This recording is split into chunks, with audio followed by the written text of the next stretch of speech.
The exception report opened before the authority packet. That was the first wrong step. Airline Air Flight 418 was still boarding at Atlanta when Maren Ellis stepped into the forward cabin. She wore a gray hoodie, dark jeans, and white sneakers with a scuff near the left toe. Her leather bag hung from one shoulder. No assistant followed her. No driver stood behind her. No one carried a garment bag. The premium cabin was half full. Cream seats, warm side lamps, glassware lined on a galley shelf, a silver coffee pot secured beneath a latch. The cabin smelled like leather, citrus wipes, and cold air from the jet bridge. Brent Calloway noticed the hoodie first. Not the boarding chime. Not the travel sleeve in Maren's hand. Not the tablet mounted near the forward galley. The hoodie. The hoodie. He stood by the service panel, with one hand on the cabin tablet. His uniform was exact. His tie sat flat. His nameplate caught the light each time he turned. Maren stopped at Suite 2A. She placed her bag under the side console. Then she sat down and set her travel sleeve flat beside the window controls. Brent picked up the tablet. The passenger line appeared. Maren Ellis. Premium cabin. Travel authority pending secure view. Founder audit packet available. Below it sat another tab. Premium cabin exception report. Brent touched the exception report. The tablet gave one short tone. A blank field opened. Passenger presentation inconsistent with premium cabin protocol. He typed the line before opening the secure packet. Across the aisle, Isabel Reyes paused, with a tray of water glasses. She saw the audit packet tab still closed. Her eyes moved from the screen to Maren, then back to Brent's hand. She did not speak. At row 3, Brielle Turner lowered her phone from a message thread. She was 17, traveling with her aunt to visit family in Johannesburg. Her backpack was under the ottoman. A printed service receipt from the Gate Cafe sat beside her passport. She had noticed Maren board ahead of them. She had noticed the tablet tone. She noticed Brent typing before he asked a question. Brent stepped into the aisle. "Ma'am," he said. Maren looked up. "Yes. This cabin has a verification issue." Maren turned the travel sleeve so the name faced him. "The authority packet is available on your tablet." Brent did not look at the sleeve. "I need you to step out of the suite while we sort this. Open the travel authority packet." Her voice stayed level. Brent's thumb hovered near the closed tab. Then he moved it away. "We are not going to delay this cabin for a document issue." The jet bridge continued to feed passengers into the aircraft. Wheels crossed the metal threshold. Bags bumped armrests. A child behind the curtain asked for gum. The departure clock on the galley screen moved down by 1 minute. Maren placed both hands on the side console. "The source record is available." Brent angled the tablet against his chest. "I am asking you to cooperate. That is not a source record." Isabel's tray shifted in her hands. One glass touched another with a small sound. Brent looked toward the forward door. Then back at Maren. "We can seat you in the main cabin until this is resolved." Maren looked at the tablet edge visible against his sleeve. "Resolved by what process?" Brent opened the exception report again. The field remained active. He added a second line. "Passenger delaying cabin verification." Maren read it from the reflection in the dark window. Behind Brent, the dispatch screen above the galley refreshed. "Protected audit traveler, unresolved. Departure compliance hold possible." The message stayed visible for less than 2 seconds. Isabel saw it. Brielle saw Isabel see it. Brent reached up and dimmed the galley screen. The cabin did not stop. It only slowed. A man in Suite 1C lowered his newspaper. A woman near the window closed her laptop halfway. The passenger line behind the curtain stalled in small pieces. Maren stood. She picked up her travel sleeve and her bag. She did not raise her voice. She did not look toward the passengers waiting for drama. "Mark the transfer under protest." Brent's jaw tightened. There is no transfer yet. You are moving me from the assigned cabin. We are avoiding disruption. Then mark that as your basis. He did not type. Brielle lifted her phone. Not high enough to look like filming. She captured the galley screen, the dimmed brightness bar, and the service receipt on her tray table with its timestamp still visible. Marin walked past Brent into the main cabin. He did not touch her. He did not need to. The tablet in his hand had already done the work. At seat 32C, Marin placed her bag under the seat in front of her. The cushion was narrow. The armrest had a worn edge. A dried ring from a plastic cup marked the tray table. She sat down. Her travel sleeve remained open on her lap. Up front, Brent returned to the galley and saved the exception report. Passenger accepted voluntary reseating. Isabel Reyes looked at the line. Then, at the unopened audit packet, the departure clock changed again. Marin did not look back toward the forward cabin. She pulled the tray table down, wiped the dried ring with a folded napkin, and placed her travel sleeve flat on the plastic surface. The sleeve held 3 pages. Boarding record, travel authority summary, audit traveler notice. The 3rd page had a black strip across the top. Restricted view. Do not alter cabin treatment without source verification. She set her phone beside it and typed one message. Preserve cabin exception state. Do not contact crew. She sent it to Tessa Monroe. Then she turned the phone face down. Across the aisle, a man in a falcon's cap leaned forward.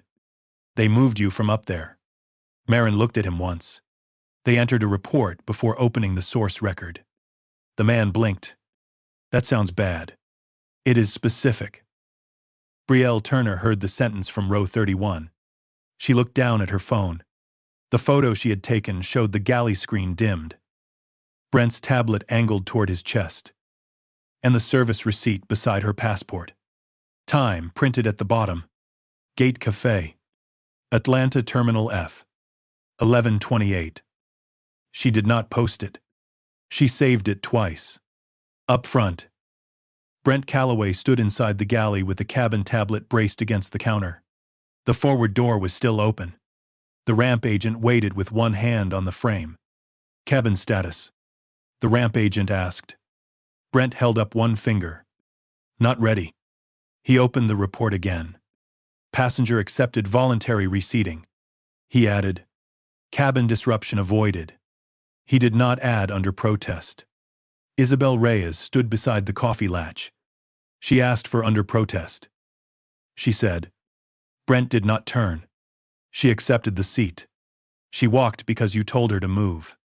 Brent's thumb stopped. Are you making a statement? Isabel.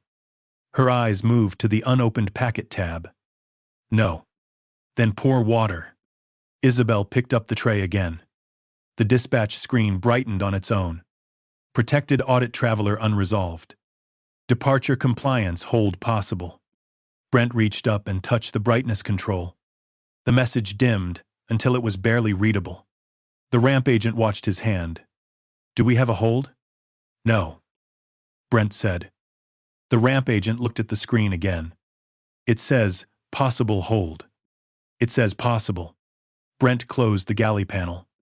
The aircraft door remained open. In economy. Marin's phone vibrated once. Tessa Monroe. Snapshot received.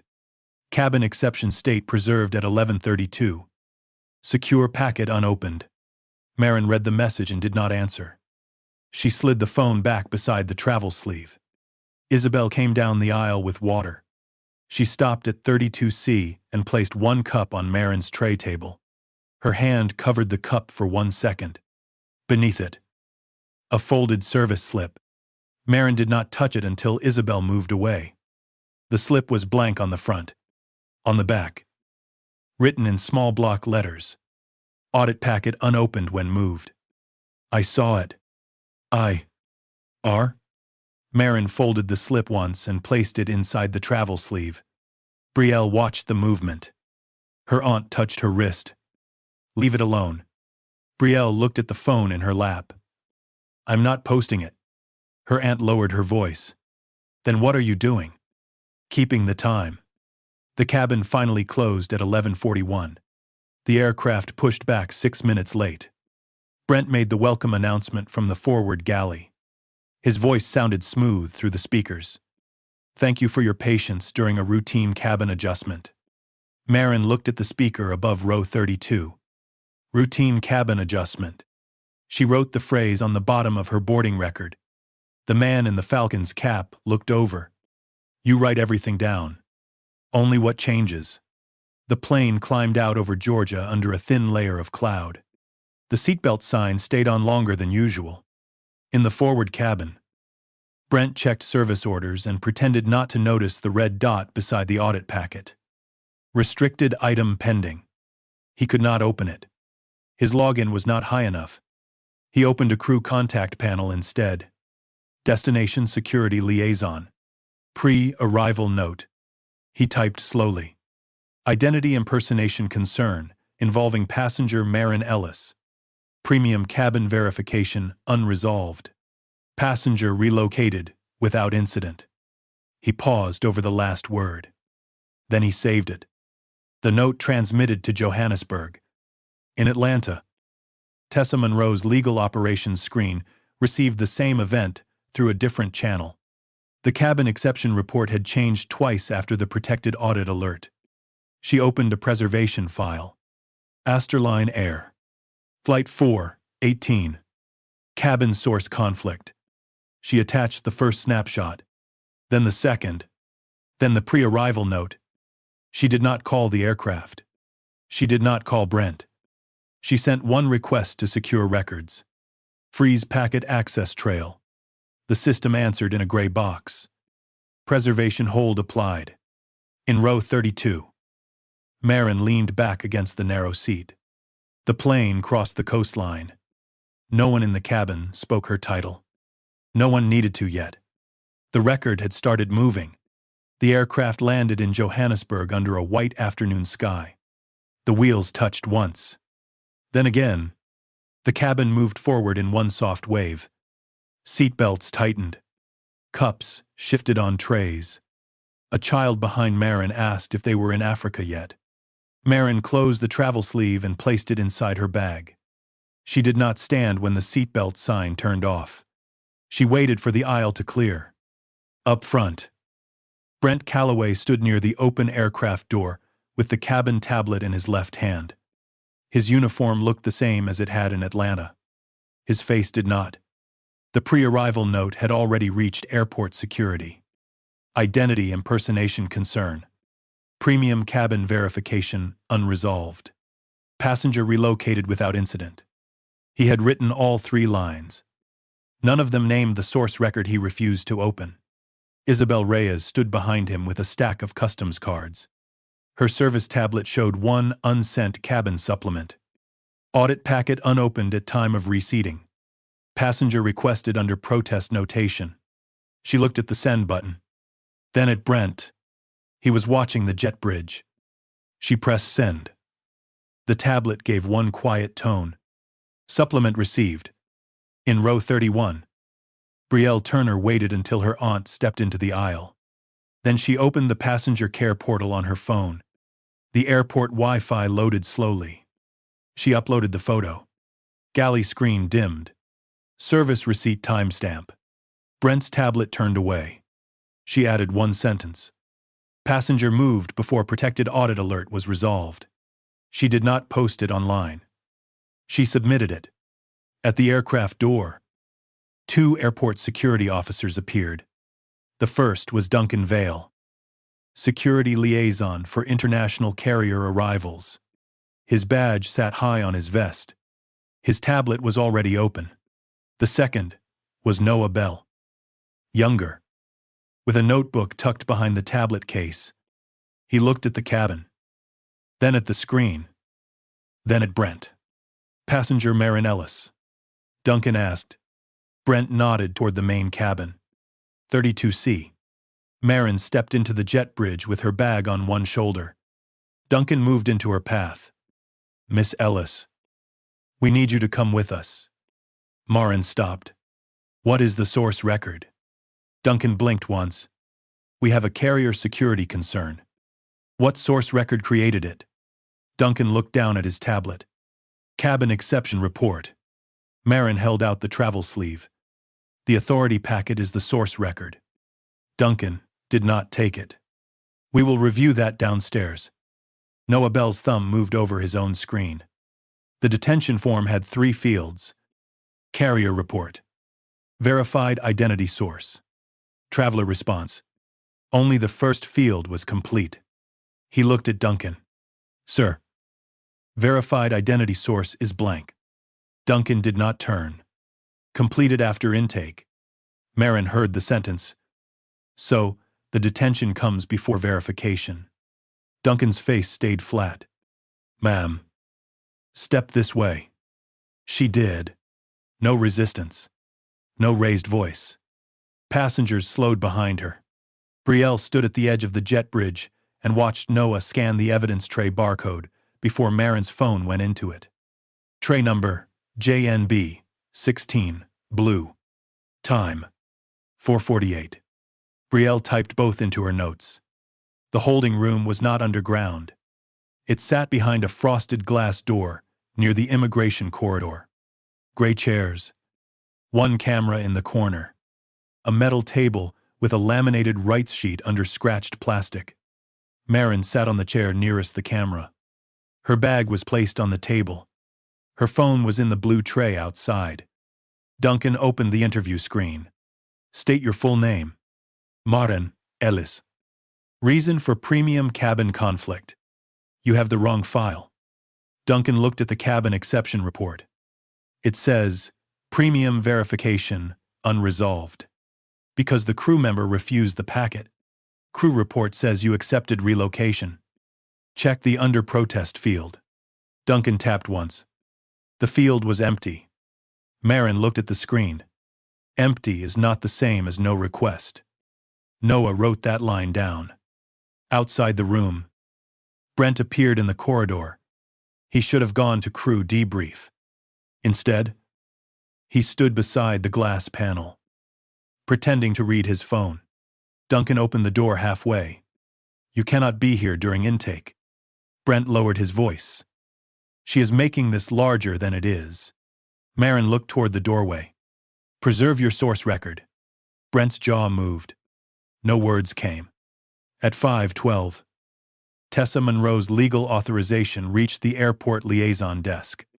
At 5:17, Airline Secure Records unlocked the restricted authority packet for Duncan Vale. He read the first page. Founder audit traveler. Controlling chair access. Cabin treatment alteration requires source verification. Duncan looked at Marin, then at the empty verified identity source field. Noah Bell placed his notebook flat on the table. The intake form needs correction. Duncan closed the tablet. The detention ended at 5:22. The file did not disappear. It was locked, pending review. Marin received her bag. Her phone stayed in the tray until Noah scanned it out properly. Outside the room, Brent was gone, but his report remained. And now, it had a lock on it. By the time Marin reached Atlanta, the board packet had already traveled farther than she had. It arrived in 12 inboxes before dawn. Subject line: Emergency Governance Review. Attached were 4 files. A liquidity memo. A shareholder risk summary. A truncated detention report. A cabin incident timeline. All 4 carried Airline formatting. All 4 were wrong. Marin entered Airline headquarters through the legal entrance, not the executive lobby. Tessa Monroe walked beside her with a tablet in one hand and a sealed folder in the other. The folder contained Noah Bell's tray scan, Brielle Turner's passenger portal upload, Isabel Reyes's cabin supplement, and the locked detention record from Johannesburg. No one at the front desk spoke. The lobby screens were already running news clips. Airline founder detained after premium cabin dispute. Board weighing leadership review. Minority shareholder calls for immediate oversight.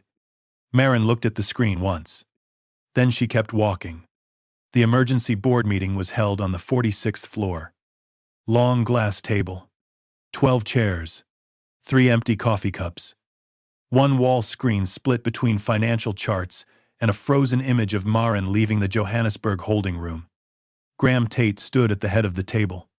Board chair. Gray suit. Careful face.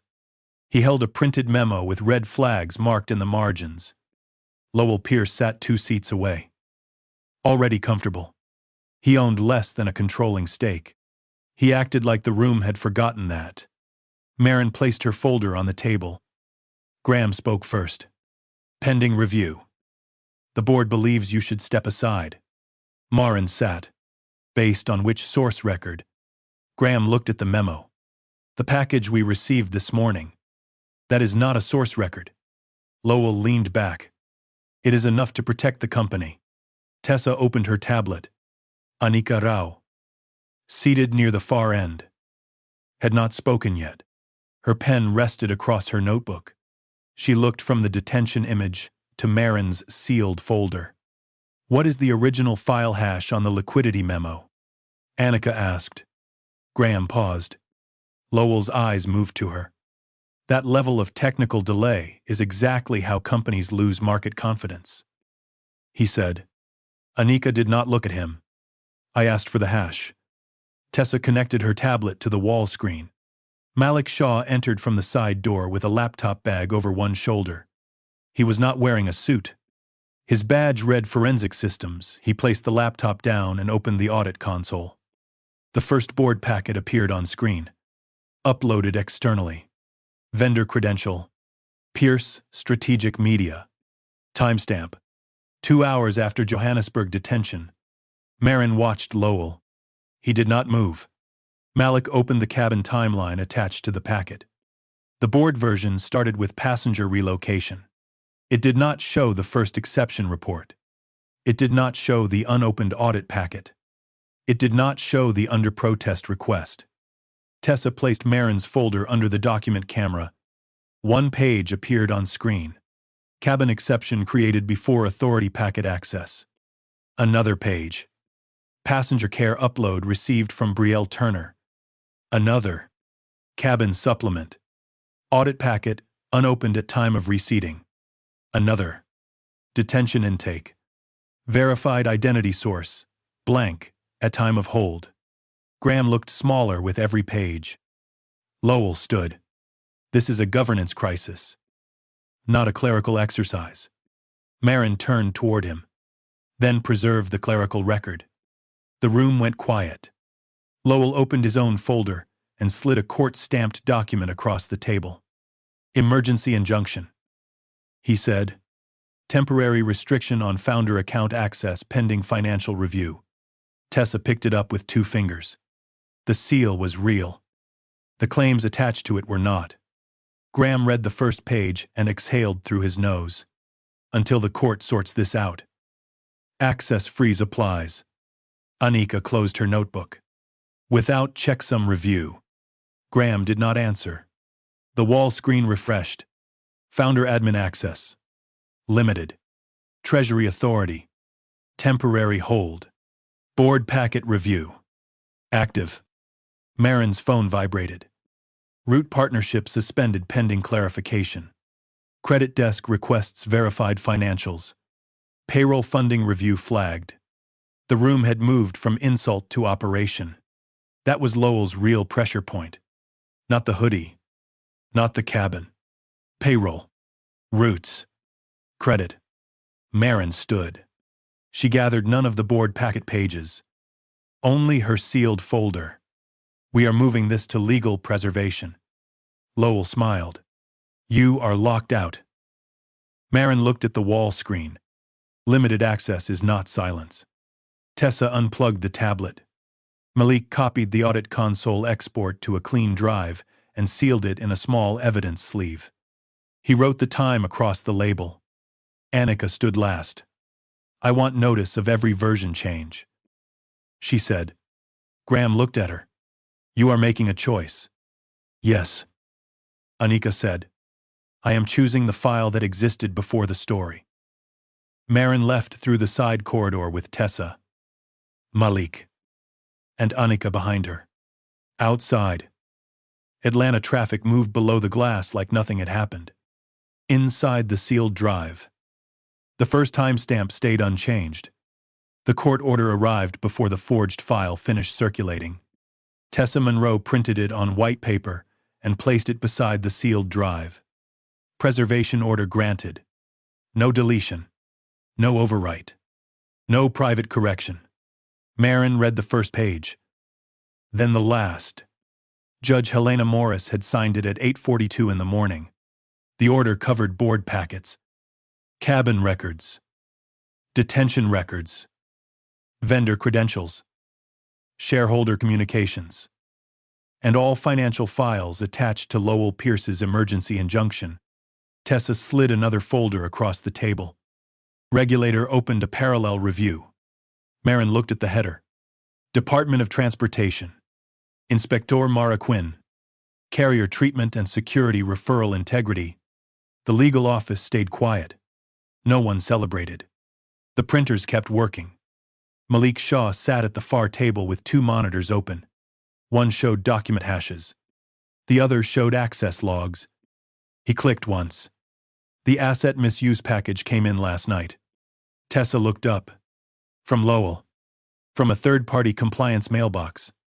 Marin stood behind him. The screen showed 3 photos. Company card statement. Executive. Safe inventory. A signed approval memo.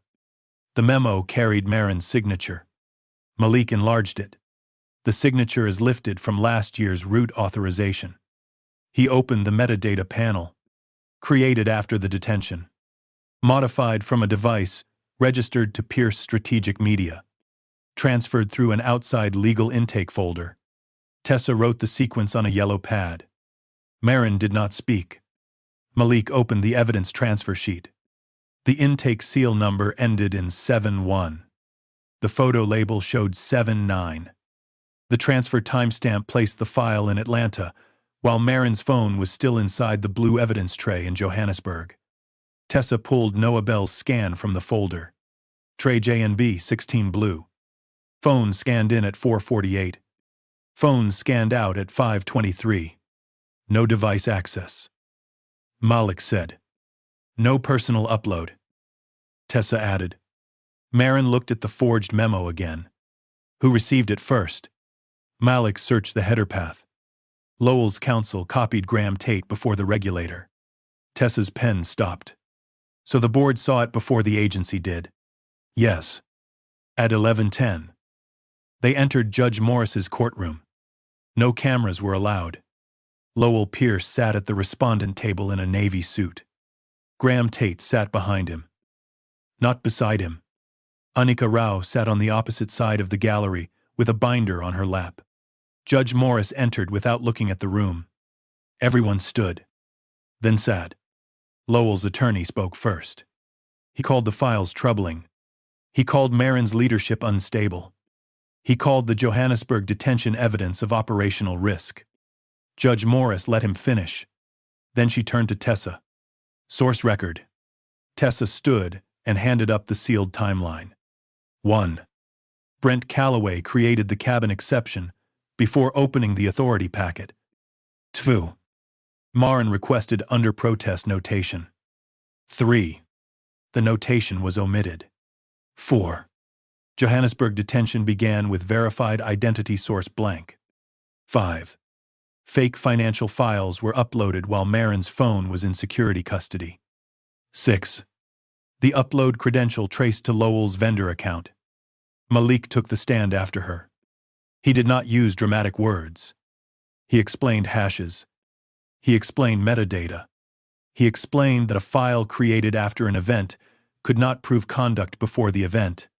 Then Noah Bell appeared by video from Johannesburg. His uniform was plain. His voice was low. I scanned the phone into tray JNB, 16 blue at 4:48.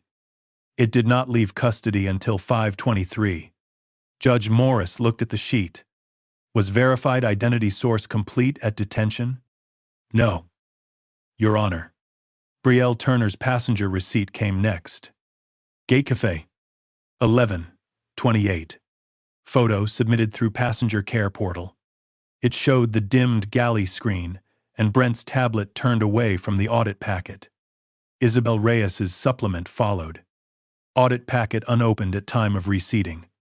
Passenger requested under protest notation. Lowell's face changed only once.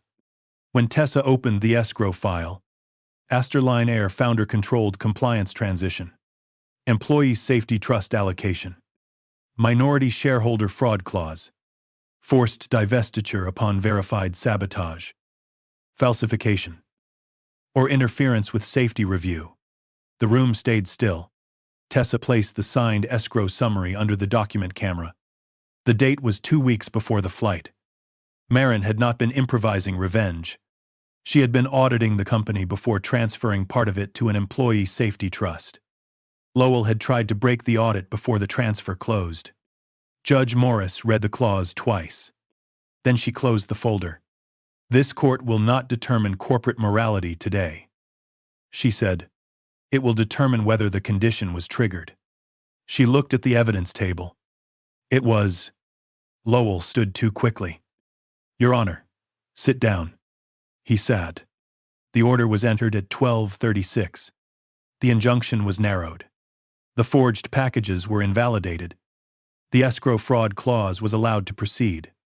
Lowell Pierce's shares were placed under forced divestiture review. Not seized. Not gifted. Transferred through the clause he had signed.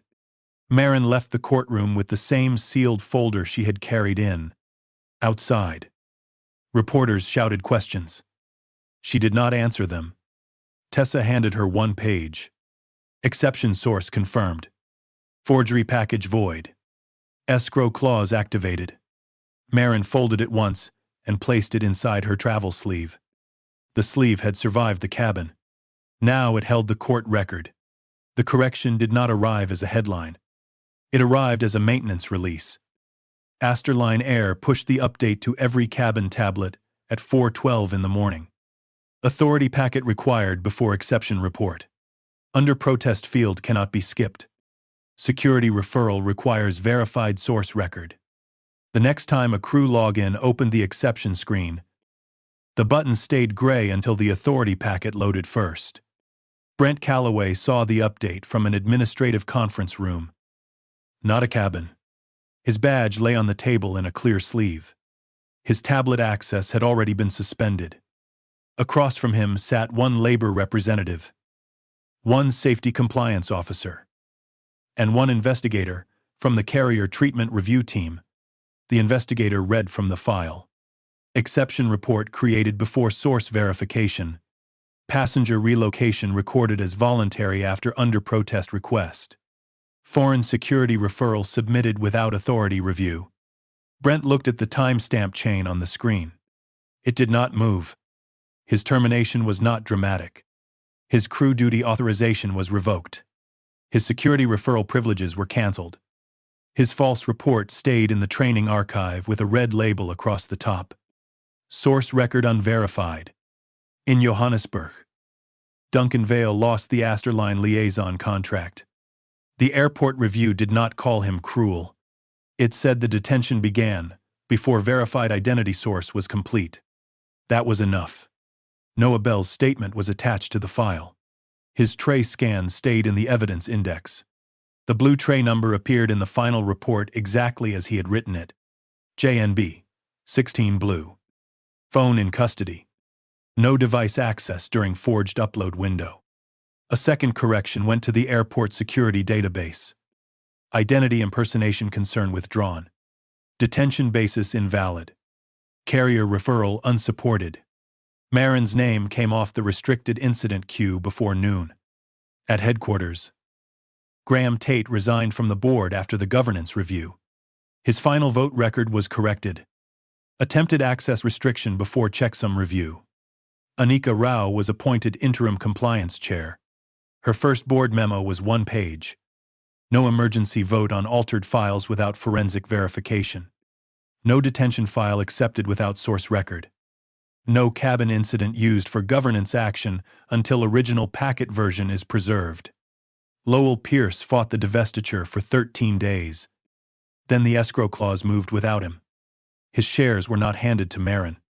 They moved into the employee safety trust he had tried to stop. The trust account opened on a Friday. Payroll risk cleared the same afternoon. The Johannesburg Route Partnership resumed the following week. The credit desk issued a correction notice. Forged liquidity materials withdrawn. Operational status restored. Lowell received the transfer confirmation by courier. He signed only the delivery line. The document did not ask if he agreed. Marin read the public summary in her office with Tessa Monroe standing beside the window. No champagne. No applause. Only a printer warming near the wall. Tessa placed the final page on the desk. Airline Air confirms falsified cabin. Detention. And financial records were used in an attempted governance action. Marin signed the release. Not with anger. With the same pen she had used to sign the preservation request. Brielle Turner received a formal witness acknowledgement by mail. Inside the envelope was a letter.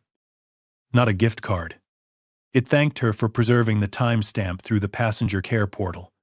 Isabel Reyes received protected witness status inside Airline. Her supplement could no longer be edited by cabin management. Noah Bell's tray scan was added to the carrier security training file. Not as a quote. As a required example. Verified identity source, before detention. Marin returned to Flight 418 3 weeks later. Sam route. Same forward galley. Different crew. The cabin tablet sat in its mount. Screen bright. Update installed. A new senior attendant opened Marin's travel authority packet before speaking to her. The packet loaded. Founder audit authority verified. Cabin treatment alteration restricted. The attendant tested the exception screen for training. The button stayed gray. A small message appeared. Open source authority first. The attendant looked at the screen. Then at Marin. Welcome aboard. Miss Ellis. Marin nodded once and took her seat. Before departure. The cabin printer clicked. A small slip came out. Exception report voided. Audit authority verified. Source record complete. Tessa picked it up. Checked the timestamp. And handed it to Marin. Marin did not fold it. She carried it to the forward galley and placed it flat on the counter beside the sealed copy of Brent's old report. The old report had one stamp across it. Void source record, unverified. The departure clock changed. The aircraft door closed.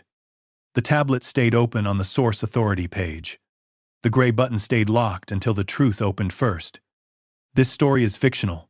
The characters, events, and settings were created for storytelling, educational, and reflective purposes.